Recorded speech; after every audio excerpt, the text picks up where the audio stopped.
स्वागत है आपका क्रिकेट धमाका में। आपके साथ मैं हूं ज्योत्सना पाटनी। चेन्नई सुपर किंग्स ने मुंबई इंडियंस को 5 विकेट से हरा दिया है। अंबाती रायडू ने सबसे ज्यादा 71 रन बनाए, जबकि फाफ डु प्लेसिस ने नाबाद 58 रन की पारी खेली। तो कह सकते हैं कि चेन्नई का जो गेम लड़खड़ा गया था शुरुआत में, उस गेम को इन दोनों खिलाड़ियों ने संभाल लिया। अंबाती रायडू और फाफ डु प्लेसिस के बीच 115 रन की साझेदारी हुई। आपको बता दें कि मुंबई इंडियंस ने चेन्नई सुपर किंग्स को जीत के लिए 163 रन का टारगेट दिया था, जिसे चेन्नई सुपर किंग्स ने 4 गेंद बाकी रहते हुए हासिल कर लिया और ये जीत चेन्नई की झोली में आई। हमारे दोनों ही क्रिकेट एक्सपर्ट और संवाददाता हमारे साथ जुड़े हुए हैं, दोनों का रुख करेंगे।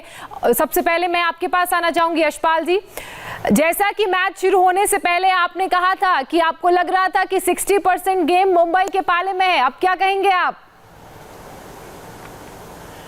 देखिए, ये श्रेय जाना चाहिए धोनी को, क्योंकि जिस तरह से एक गलत निर्णय उन्होंने लिया था जडेजा को भेजकर, अगर वहाँ वो मैच हार जाते तो आलोचना भी उनकी होती। इसीलिए उस खिलाड़ी को महान कप्तान कहा जाता है। अभी भी वो दमखम है, वो आलोचना सहने के लिए भी तैयार रहता है और प्रशंसा तो उसकी होती है।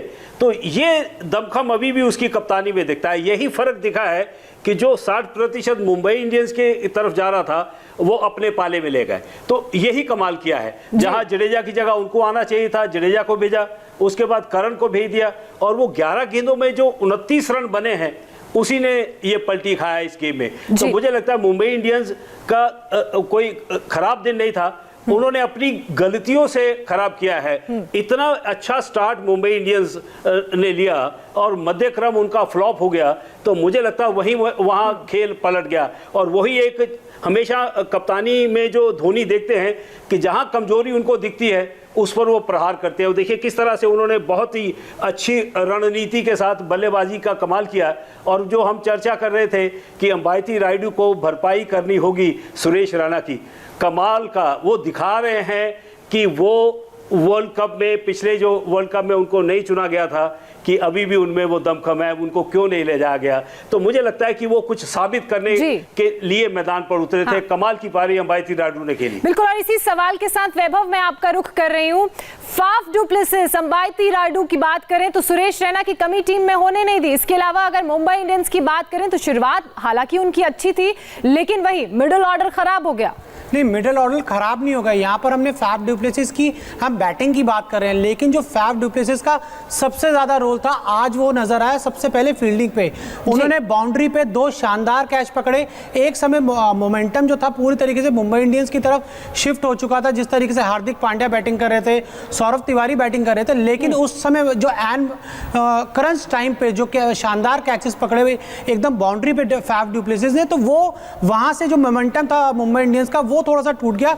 और उसके बाद जब हम धोनी की अगर बात करें, एक बार अगर धोनी को कोई मौका मिले, अगर सामने वाली टीम थोड़ी सी कमजोर, तो फिर धोनी दोबारा उस सामने वाली टीम को मौका नहीं देते। उसके बाद से मुंबई इंडियंस की जो भी बल्लेबाज आया उसके लिए धोनी, उनके लिए महेंद्र सिंह धोनी का पूरी तरीके से प्लान तैयार था।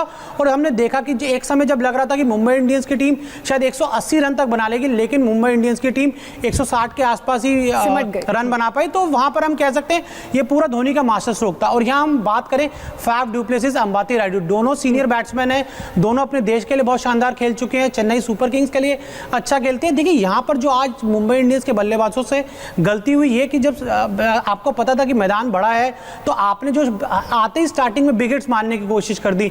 हार्दिक पांड्या का 2 सफलता जरूर मिली मिड विकेट की तरह, लेकिन वो सफलता सामने की तरफ उनको नहीं मिली, क्योंकि जो सामने का एरिया था वो बहुत ज्यादा बड़ा था। और यही फाफ डु प्लेसिस और अंबाती रायडू ने बड़े शॉट ज्यादा नहीं मारे, उन्होंने कोशिश ज्यादा की कि ज्यादा से ज्यादा ग्राउंडेड शॉट्स खेल के चौके बटोर के उन्होंने रन बनाए। तो यही कहते हैं जब आप सीनियर खिलाड़ी होते हैं, एक्सपीरियंस खिलाड़ी होते हैं, तो आपको ग्राउंड की बहुत ज्यादा नॉलेज होती है। तो वो आज देखने को मिला हमें कि वो समझ चुके थे कि इस ग्राउंड पे आप बड़े शॉट्स खेलकर नहीं रन बनाएंगे, आपको ग्राउंडेड शॉट्स खेलने हैं, क्रिकेटिंग शॉट्स खेलने हैं और इजीली रन बनाने। और वो हमें देखने को मिला कि जिस तरीके से अंबाती रायडू, जो पिछले हम कह सकते हैं 1-1.25 साल से भी ज्यादा का वक्त हो गया क्रिकेट से दूर है, वर्ल्ड कप का हिस्सा नहीं थे, और आज जब वो वापस आते हैं एक ऐसी पारी खेलते हैं, इतना बड़ा इंप्रेशन छोड़ते हैं, तो ये अनएक्सपेक्टेड था अंबाती रायडू से, अनएक्सपेक्टेड था। इसके साथ ही यशपाल जी, मुंबई इंडियंस की बात करें तो ये मुंबई इंडियंस का एक तरीके से कह लीजिए रिकॉर्ड ही रहा है, पहला मैच कभी जीते ही नहीं। देखिए, मुझे लगता है कि जो उनका जो टर्निंग पॉइंट जहां रहा है, जो सीएसके की फेवर में गया है, वो मुझे लगता है कि वो बूम बूम बुमराह हम कहते हैं, वो फ्लॉप गए हैं। वो धार नहीं दिखी। हो सकता है ये पहला मैच हो, क्योंकि काफ़ी देर के बाद वो खेल रहे हैं, तो वो शायद उनके लिए वो थोड़ा सा एक वो दिखाई दिया कि वो एक जो विकेट्स लेते हैं हर ओवर में या 2 ओवर में, वहाँ पर वो थोड़ी सी वो कमी दिखाई दी, उनको मार भी पड़ी। तो उसी का वो फ़ायदा सीएसके के बल्लेबाजों ने उठाया। तो यही मुझे लगता है कि ये टर्निंग पॉइंट था। सब कुछ यही था, स्पिन गेंदबाजी वर्सेस तेज़ गेंदबाजी। तेज़ गेंदबाजी अच्छी थी मुंबई इंडियंस की, लेकिन शुरू में संयम रखा और देखिए बाद में जाके बहुत अच्छे से जीत हासिल की सीएसके ने। बिल्कुल।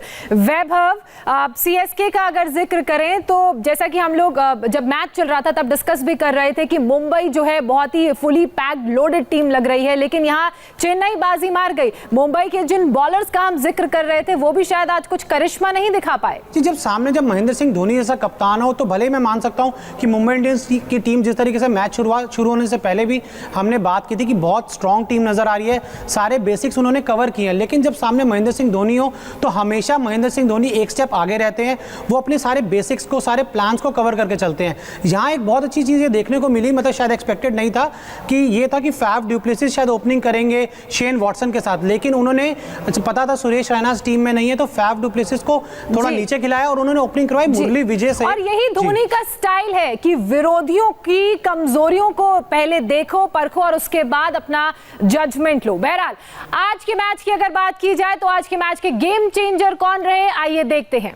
चेन्नई सुपर किंग्स की जीत में सबसे बड़ा योगदान रहा फाफ डु प्लेसिस का, इसलिए डु प्लेसिस ने सबसे ज्यादा 100 फैंटेसी पॉइंट्स हासिल किए हैं। डु प्लेसिस की बात करें तो सूझबूझ के साथ उन्होंने चेन्नई को जीत के साथ हीरो बना दिया। आपको बता दें कि फाफ डु प्लेसिस ने 44 गेंदों पर नाबाद 58 रन की पारी खेली। इस दौरान उन्होंने 131.81 के स्ट्राइक रेट से बल्लेबाजी भी की। तो ये है गेम चेंजर प्लेयर। ड्रीम 11 में मैच फैंटेसी पॉइंट में राइडू ने 95 पॉइंट्स हासिल किए हैं। राइडू ने 48 गेंदों पर 71 रन की ताबड़तोड़ पारी खेली। इस दौरान उन्होंने 3 छक्के और 6 चौके भी लगाए। खास बात यह रही कि राइडू ने सिर्फ 33 गेंदों में भी अपना अर्धशतक जड़ा। बल्लेबाजों में राइडू और डु प्लेसिस ने मोर्चा संभाला, तो वहीं गेंदबाजी में चेन्नई की ओर से एंगडी ने परचम लहराया, इसलिए एंगडी को मैच में 77 फैंटेसी पॉइंट्स मिले हैं। एंगडी की बात करें तो मैच में सबसे ज्यादा उन्होंने 3 विकेट लिए हैं। रविंद्र जडेजा ने ऑलराउंड प्रदर्शन दिखाया, इसके साथ ही फैंटेसी पॉइंट में उनके पॉइंट्स हैं 62। जडेजा ने 4 ओवर में 2 विकेट झटके, तो वहीं बैटिंग करते हुए जडेजा ने 5 गेंदों पर 10 रन बनाए। यशपाल जी, फैंटेसी पॉइंट्स का हम जिक्र कर रहे थे और ये तो बहुत ही क्लियर पिक्चर है कि फाफ डु प्लेसिस की परफॉर्मेंस के हिसाब से आज उनका टॉप पर रहना बनता है। आप पिछले कुछ सालों से जब से वो जुड़े हुए हैं, आप उनका कमाल देखिए कि जब बड़ा मैच आता है तो ये अनसंग हीरो बन जाते हैं। डु प्लेसिस की तरफ किसी का ध्यान नहीं गया और किस तरह से पारी को अपनी को बढ़ाया है, और वो पैनिकी नहीं हुए, अपनी जहां उनको मौका लगा हर गेंद को मेरिट पर खेला और उसके मुताबिक उन्होंने अपनी पारी को बढ़ाया। उनको मालूम था ये पिच धीमी हो गई है, कोई ज़्यादा इससे कोई मदद नहीं मिलेगी, लेकिन टाइमिंग इस पिच पर ऐसी करना, तो मुझे लगता है कि यही फ़र्क होता है एक आम बल्लेबाज में और एक बेहतरीन बल्लेबाज में, वो डु प्लेसिस ने कर दिखाया। जी, बहुत बहुत शुक्रिया यशपाल जी आपका हमारे साथ जुड़ने के लिए और इस खास चर्चा का हिस्सा बनने के लिए। वैभव भी हमारे साथ जुड़े थे। वैभव, आपका भी बहुत बहुत शुक्रिया। तो आज के इस खास शो में फिलहाल इतना ही। कल शाम 7 बजे फिर हाजिर होंगे लेकर हम क्रिकेट धमाका। बने रहिए इंडिया टीवी के साथ।